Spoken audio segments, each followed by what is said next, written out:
Tapos, May multo. ano? Doon, sa malayo.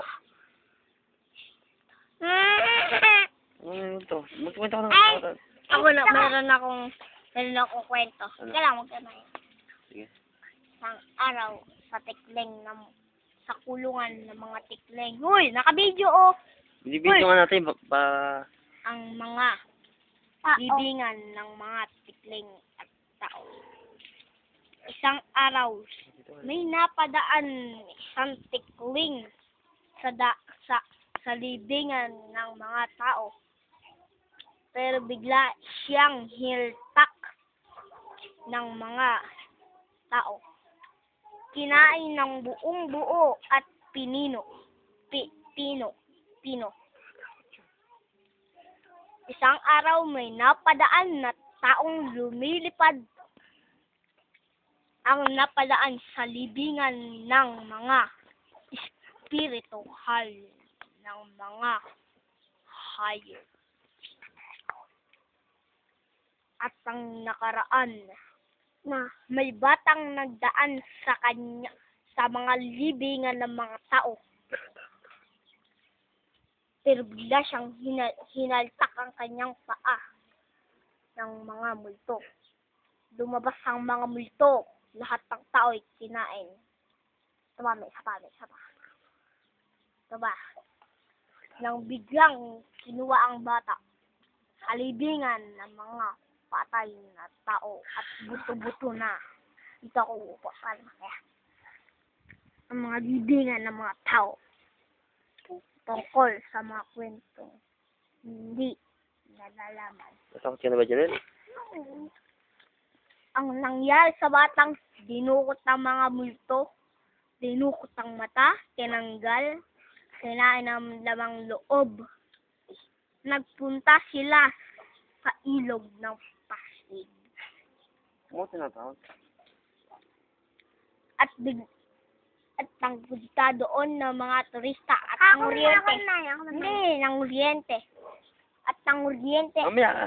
doon ang mga tao.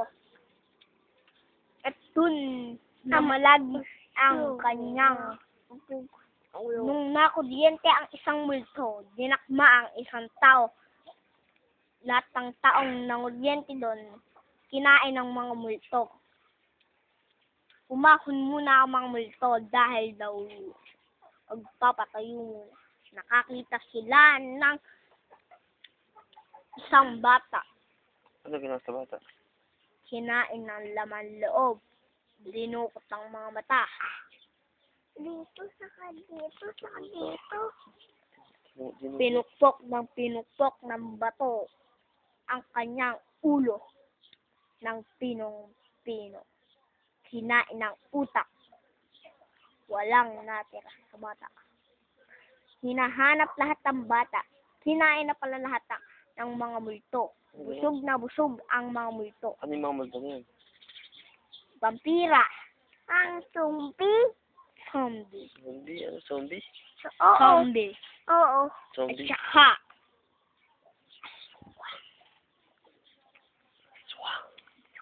walang natira sa bata kundi ang dugo.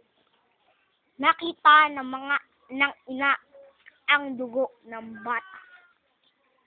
Simula nang nakita ang mga multo, kumuha sila ng mga patpat, patulis, itak, kutsilyo, at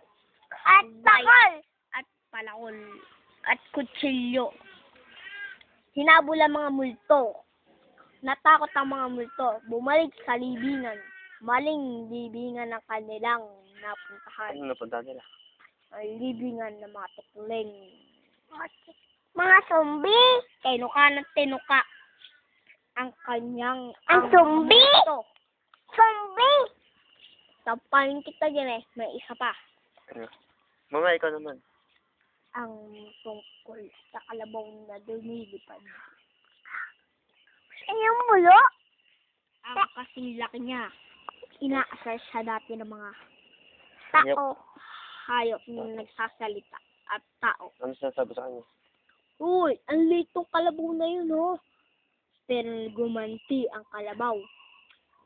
Bigla na lang itong nanuwag at pinatay ito. Tapos, Pero nagmulto sa ilog ng paso. wala, bukas. Bukas.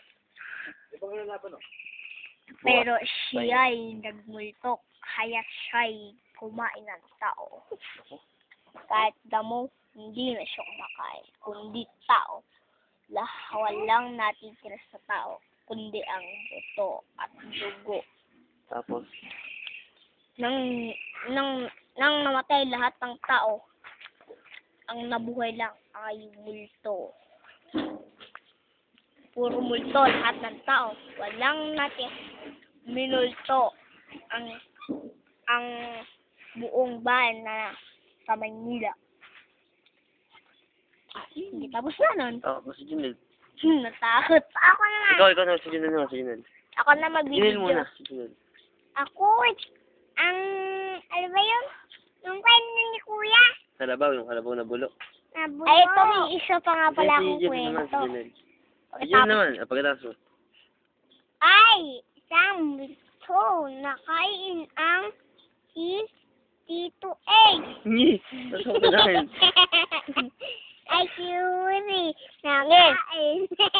Tapos, Wag na natin sa videohan. sige, huwag na. Ako naman. Sige, ano pa? Kwento ka. May kukwento pa ako eh.